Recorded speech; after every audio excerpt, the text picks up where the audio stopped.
Ya, bagaimana tidak menimbulkan kontroversi di tengah kecaman Indonesia, di tengah kecaman dunia atas genosida yang dilakukan Israel di tanah Gaza, Palestina. Ini ada 5 warga negara Indonesia, 5 aktivis NU yang mempublikasi pertemuan dengan Presiden Israel. Sebenarnya apa maksud dan tujuannya? Kita akan membahas hal ini dengan narasumber yang sudah hadir di studio. Sudah ada Ustadz Bakhtiar Nasir, Ketua Koalisi Indonesia Bela Baitul Maqdis. Assalamualaikum, selamat pagi Pak Ustadz. Selamat pagi Mbak. Baik, juga sudah bergabung bersama kami, sudah ada Gus Ipul Saiful Yusuf, Sekjen PBNU. Assalamualaikum, selamat pagi Gus Ipul.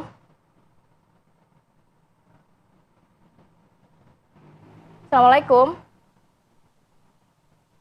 Iya, Gus Ipul. Waalaikumsalam, selamat pagi. Baik, pagi. Gus Ipul, apakah sudah ada informasi yang diserap oleh PBNU terkait 5 aktivis NU yang bertemu dengan Presiden Israel? Apa maksud dan tujuannya? Ini siapakah yang mengundang? Kemudian apakah memang tidak ada koordinasi dengan PBNU sebelumnya? Yang jelas tidak ada koordinasi, tidak mendapatkan mandat dan tidak pernah minta izin. Sedangkan tentang motivasi, latar belakang, maksud tujuan dan juga siapa yang memberangkatkan adik-adik kita ini, itu tentu nanti akan terjawab setelah Ketua Umum beserta beberapa pengurus akan menemui secara langsung mereka beserta pimpinan badan otonom atau lembaga tempat di mana mereka mengabdi. Insya Allah hari ini akan dipanggil, kita belum tahu nanti bisanya jam berapa, tapi jam 2 nanti akan ada rilis dari PBNU. Oke, Gus Ipul, tadi dalam video yang viral juga sempat ada pernyataan dari Zain Ma'arif yang mengatakan kami Muslim dari Indonesia, kami dari NU, ini merupakan bagian dari program. Nah ini program, apakah NU mengetahui ada program bersama Israel? Iya, bersama Israel begitu selama ini atau seperti apa sih sebenarnya? Ya inilah yang kita kurang mengerti ya, kurang paham maksudnya. Ya, jadi yang pertama-tama dia berangkat di belakangnya ada NU-nya gitu. Bukan dia berangkat sebagai dosen, dia berangkat sebagai apa gitu, tapi dia berangkat di belakangnya ada NU. Inilah yang kemudian menimbulkan banyak tanda tanya. Sebagian besar diantaranya adalah berupa kecaman. Dan pada bertanya kepada PBNU karena di belakangnya ada NU-nya. Kemudian yang juga penting mereka nyebut-nyebut Gus Dur. Ya, jadi seakan-akan ini sambung dengan Gus Dur. Saya tidak tahu persis bagaimana sambungannya gitu. Tapi mereka bukan Gus Dur. Biar mereka bukan Gus Dur yang bertemu ya kemudian seperti tanpa visi, tanpa misi ya. Tiba-tiba ada di sana, tiba-tiba bikin video, tiba-tiba foto dengan senyum-senyum di tengah-tengah Gaza sedang berkecamuk yang melukai hati kita semua. Jadi terus terang kita belum tahu persis, tapi insya Allah kita akan mencari tahu ya, dan pada saatnya kita akan sampaikan kepada publik. Ya. Gus Ipul, dari beberapa orang yang ada di foto tersebut, benar ini 5 diantaranya, 5-5-nya ini adalah anggota NU ya? Benar ya Gus ya? Iya, sepanjang yang kita juga tahu beberapa diantaranya jadi pengurus ya di lembaga atau badan otonom. Ya, ada yang sekretaris satu badan otonom. Gus Ipul, apakah sebelumnya aktivitas mereka dapat dikategorikan cukup normal atau mungkin ada indikasi beberapa aktivitas sebelumnya pernah tercium atau terindikasi berhubungan dengan Israel dari 5 orang tersebut?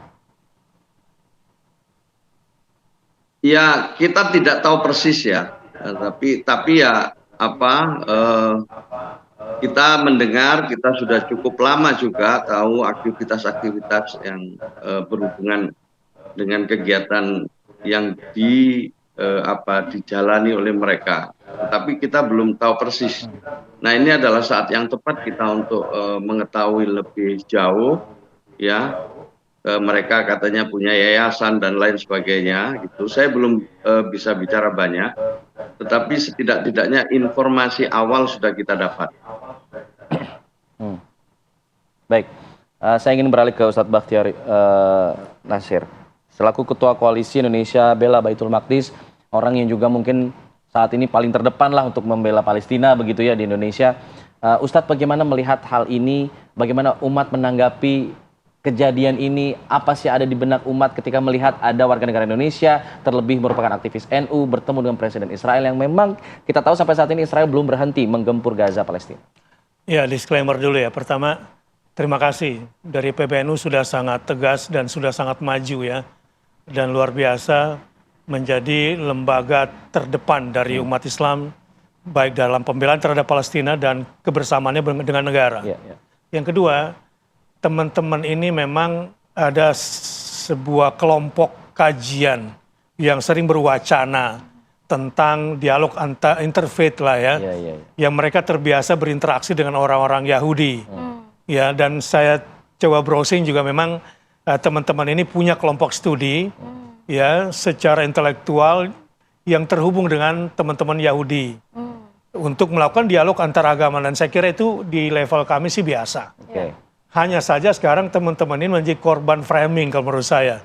Kalau dia katakan bahwa alih-alih kami demonstrasi mending bawa gagasan juga kita nggak sampai kan. Lalu apa hasil daripada wacana yang mereka bawa ke sana? Yang terjadi malah sebaliknya. Jadi kalau saya lihat bukan cuma NU yang dalam hal ini menjadi dalam quote and quote kecewa ya. Tapi kan mengatasnamakan Muslim Indonesia. Gitu kan? Mengatasnamakan juga sebagai orang Indonesia.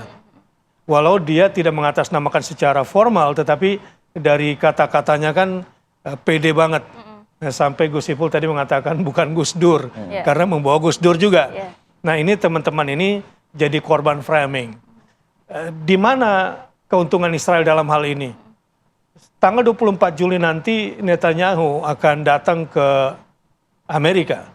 Aktivis-aktivis Amerika sudah mengatakan kami akan tangkap gitu. Walaupun ini hanya sebatas mungkin gerakan atau gertakan para aktivis di lapangan. Tapi ini menunjukkan bahwa bangsa Amerika sendiri sudah muak dengan Netanyahu, dengan Israel, dengan semua perbuatannya.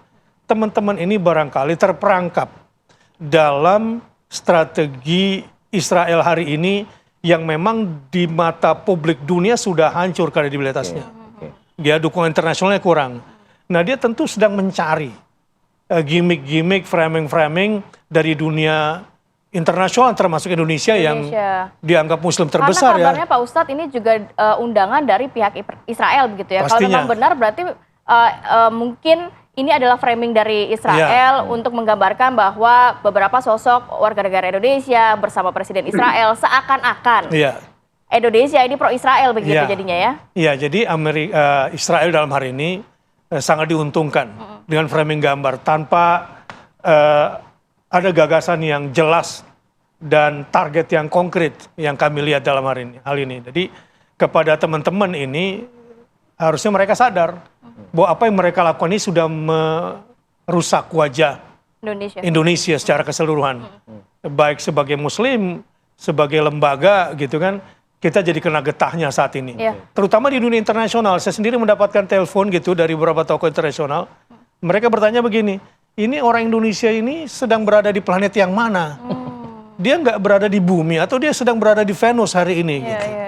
Itu artinya bahwa sebegitu besarnya efek domino akibat foto tersebut, pertemuan tersebut ya. Betapa tidak fahamnya gitu dengan situasi gitu. Apakah ini kalau menurut Pak Ustadz juga bisa menjadi upaya mungkin dari beberapa orang tersebut mengupayakan komunikasi dengan pihak Israel agar hentikanlah saja genosida di Gaza Palestina? Ya, kalau kita lihat resolusi aja diinjak-injak, udah berapa resolusi PBB? Majelis Umum. Resolusi Dewan Keamanan PBB diinjak-injak juga. ICC diinjak juga. Jadi lembaga dunia mana yang tingkat lobby tingkat tingginya dan punya kekuatan politik, ekonomi, militer yang nggak diinjak-injak. Jadi untuk teman-teman ini ya barangkali tidak sadar bahwa sebetulnya mereka lebih jadi korban sebetulnya, korban framing. Tapi ya merasa dirinya sudah melakukan sesuatu. Gus Ipul, tadi kan memang diinformasikan juga ini merupakan undangan begitu dari pihak Israel.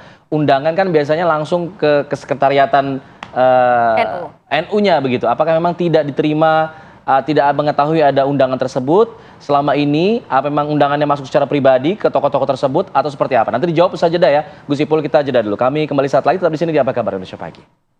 Pertemuan antara aktivis NU dengan Presiden Israel di tengah gempuran yang kita simak bersama ini pemirsa, yang masih terjadi dari Israel ke Gaza Palestina. Saya ingin kembali melanjutkan pertanyaan saya ke Gus Ipul. Gus Ipul, ini kan disebutkan memang ada undangan dari pihak Israel. Apakah memang undangan ini tertuju kepada kesekretariatan atau memang kepada pribadi-pribadi langsung kelima aktivis ini?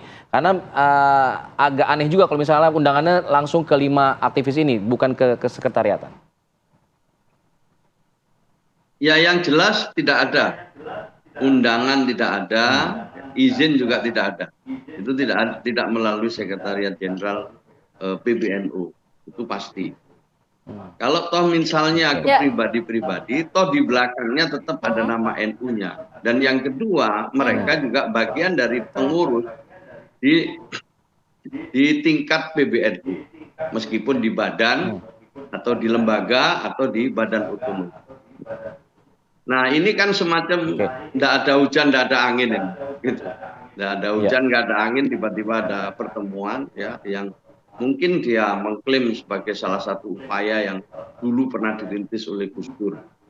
Itu mungkin ininya dia. Gitu. Tapi mana kalau kita lihat gambar yang terakhir, ya foto sama Presiden Israel senyum-senyum di situ, sementara Israel terus menggempur sekolah-sekolah di Gaza. Ini bayangkan ironis sekali. Gitu.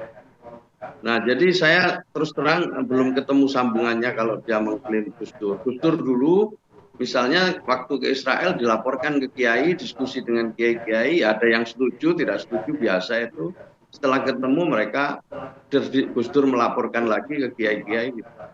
Gus Yahya juga pernah gitu dalam situasi yang tidak perang, waktu tenang ke sana diundang dan bicara di sana. Sebelum berangkat juga lapor, diskusi dengan kiai-kiai, setelah pulang Gus Yahya juga melaporkan ke kiai-kiai. Jadi ada proses gitu, tidak seperti ini sama sekali kita tidak tahu, sama sekali kita tidak paham maksud dan tujuannya, kecuali yang kita lihat di video-video yang mereka kirim. Sebagaimana kita tahu, yang tadi juga sudah di-setel di TV One. Oke, Gus, rencananya kan hari ini akan dipanggil nih kelima orang ini. Mereka sudah mengkonfirmasi akan datang dan memberi penjelasan. Jika kemudian nanti mereka datang, apakah kemudian ada penindakan mungkin dari pihak NU? Jadi yang pertama-tama hari ini memang diundang, tapi saya tidak tahu apakah mereka akan datang atau tidak. Saya belum dapat konfirmasi. Dan tentu nanti yang akan memimpin diskusi itu adalah, atau tabayun itu adalah ketua umum, serta didampingi jajaran pengurus gitu ya. Setelah itu nanti akan ada rilis yang hari. Kita tunggu dulu karena saya juga nggak mau berspekulasi. Baik, Gus Ipul, tadi Pak Ustadz sempat menyatakan juga bahwa ini sangat dirugikan sekali pihak PBNU karena ini menjadi korban framing 5 orang ini bahwa seakan-akan pro Israel dan lain sebagainya. Tadi sempat dikatakan juga bahwa memang aktivitas dari 5 orang ini kalau mungkin di tracing ini mungkin ada beberapa aktivitas komunikasi antar agama baik Islam dan juga Yahudi. Ini tanggapan dari PBNU seperti apa? Ya jelas kalau kita lihat video itu kan kita ya memang dibuat bingung gitu. Ya siapa yang untung dari foto itu gitu. Sama sekali kita tidak merasa dapat untung dari foto itu. Dan siapa kemudian apa dampaknya gitu. Itu yang kita nggak pernah paham. Gitu. Dia sebut ya tadi saya orang Indonesia, saya Muslim, saya NU gitu kan disebut semua itu. Jadi ini memang terus terang ya tidak hanya sekedar menyesalkan kita, tapi lebih dari itu. Nah, apakah ada pengawasan yang nantinya cukup ketat begitu dari NU sendiri? Terkait aktivitas para pengurus, para anggota, jangan sampai begitu NU sendiri nama yang besar, organisasi Islam terbesar Indonesia digunakan untuk framing-framing hal seperti ini begitu, Gus Ipul? Ya, kita sebenarnya kita biasa di NU ini berbeda pendapat ya. Mereka tahulah sebenarnya batas-batas mana yang mereka harus lakukan dan batas-batas mereka harus berhenti gitu. Jadi sebenarnya udah tahu, gitu, paham sebenarnya. Gitu. Nah, kita belum tahu persis, tapi kalau memang nanti ada pelanggaran-pelanggaran, ya, ada sesuatu yang tidak sejalan dengan kebijakan NU dan juga hal-hal lain yang menyangkut dengan peraturan-peraturan yang ada, sangat mungkin diberhentikan jadi pengurus. Baik, Ustadz Bahtiar, tadi kita dengarkan sendiri dari Gus Ipul, diuntungkan di mananya NU di sini dengan adanya foto-foto tersebut. Tapi kalau kita lihat dari captionnya, dari fotonya, seakan-akan mereka memang ingin memamerkan bahwa kita sudah bertemu dengan Presiden Israel. Kalau saya orangnya adalah tipe yang senangnya diskusi, adu gagasan, mungkin untuk mengkonfirmasi dan lain ini sebagainya. cara yang benar untuk berkomunikasi. Begitu. Nah, apakah ini memang apa sih sebenarnya menurut dugaan Ustadz Bahtiar Nasir? Ya kalau betul-betul diplomasi ya, diplomasi saya coba lihat dari sisi politik dan agama nih. Lihat ketika Erdogan akan disandingkan dengan pemimpin Israel, diplomasinya dia tidak mau duduk satu forum. Itu kan sudah sebuah pukulan gitu. Bagaimana mungkin disebut sebuah diplomasi ingin membuat tekanan tapi happy gitu, kecuali di sini memang ada satu kebahagiaan yang mereka rasakan bersama tanpa memikirkan betapa genosida ya, kita bukan lagi korban, kita bicara genocide. Genocide ini kalau kita lihat sejarah adalah titik balik hancurnya sebuah bangsa. Dari bangsa Israel dari masa lalu itu genocide sebetulnya, secara kemanusiaan. Dan kalau kita mau berdiplomasi atas nama agama, contohnya Rasulullah ketika sampai sekarang misalnya 1 Muharram nih, 10 Muharram maksud saya, hari Asyura. Rasul bertanya, kenapa kalian semua sedang berpuasa pada hari ini? Karena ini hari kemenangannya Musa. Dan tenggelamkannya Firaun. Rasul bilang apa? Nahnu haqqu bi Musa. Aku dan kami semua lebih berhak terhadap Musa untuk menjalankan syariatnya dengan benar gitu. Jadi bukanlah dengan bermudahana. Mudahana itu diplomasi yang bercampur dengan kepentingan-kepentingan yang keduniaan lah gitu. Ada arahan ke sana kalau Pak Ustadz melihatnya? Ya dari dua diplomasi ini nggak ada yang kena kalau betul-betul ingin melakukan tekanan gagasan gitu, nggak ketemu. Berarti mungkin ada kepentingan lain begitu, 5 orang ini hadir bertemu Presiden Palestina, mereka yang tahu lah. Israel. Itu tadi saya bilang mungkin sering bergaul, sering berdiskusi, dianggap ini sebagai peristiwa biasa, sehingga lupa ini sedang di bumi, dia sedang tidak di Venus gitu, atau di Merkurius. Nah, akhirnya apa dampaknya? Kalau kita lihat meme, tuduhan, 1 pengkhianat, 2 munafik. Kalau di level agamawan yang bersifat menengah, ada yang mengatakan, ini mudahana namanya. Ya berlemah lembut kepada musuh untuk kepentingan yang bukan untuk kepentingan kita semua. Baik. Ini kata netizen dan orang-orang lah ya, komentarnya. Jadi dari sisi keumatan begitu akhirnya itu kelihatan. Dan akhirnya negara juga dirugikan kan. Dalam hal ini Ibu Menteri di pertemuan 20 Menteri Luar Negeri begitu tegas. Gitu kan. Dengan senyum-senyum begini kan jadi kita sebagai apa Indonesia. yang mungkin harus dilakukan? Kita memetik pelajaran dari kasus ini begitu, walaupun sebenarnya belum diklarifikasi apa maksud dan tujuan dan lain sebagainya begitu. 1, sebagai satu kesatuan bangsa ya dalam bersikap tentu saya juga mengkritik diri saya dan kita semua. Dalam mengambil keputusan-keputusan besar ya haruslah juga kita mempertimbangkan kayak tadi sebetulnya. Gus Ipul mengatakan sebelum berangkat Pak Ketum ngomong sama Kiai dulu, minimal kan gitu. Budayanya nih, minimal Anda sama Kiai Anda dulu lah gitu. Jangan langsung seperti itu. Ada budaya kita Indonesia, apalagi di tengah konflik global saat ini. Baik dari sisi geopolitik maupun kemanusiaan. Itu tadi saya bilang nih, teman-teman hidup di bumi apa enggak ya? Gitu. Tapi kalau tadi didengarkan mungkin akan ada hukuman pemberhentian. Apakah cukup dengan di pemberhentian ini atau supaya tidak melebar kemana-mana? Itu wilayah NU yang saya tidak bisa masuk ya domain di situ. Tetapi dari sisi keumatan yang saya lihat kemarahannya udah cukup besar, kekecewaan udah cukup besar. Dan ini saya juga nggak setuju dengan mereka yang menyerang NU, karena ini bukan NU yang melakukan. Dan itu sikap tegas NU dari atas itu udah jelas semua, dari berbagai bukan cuma dari satu bagian ya, ya dari beberapa bagian semua menyatakan kekecewaannya. Jadi nggak proporsional kalau kemudian NU yang menyalahkan dituduh. NU sepenuhnya begitu ya. Kita nantikan apa hasil pertemuan NU dengan 5 tokoh NU yang bertemu dengan Presiden Israel. Terima kasih banyak Ustadz Bachtiar, kemudian juga Gus Ipul sudah berbagi waktu pagi hari ini. Sehat selalu, Assalamualaikum.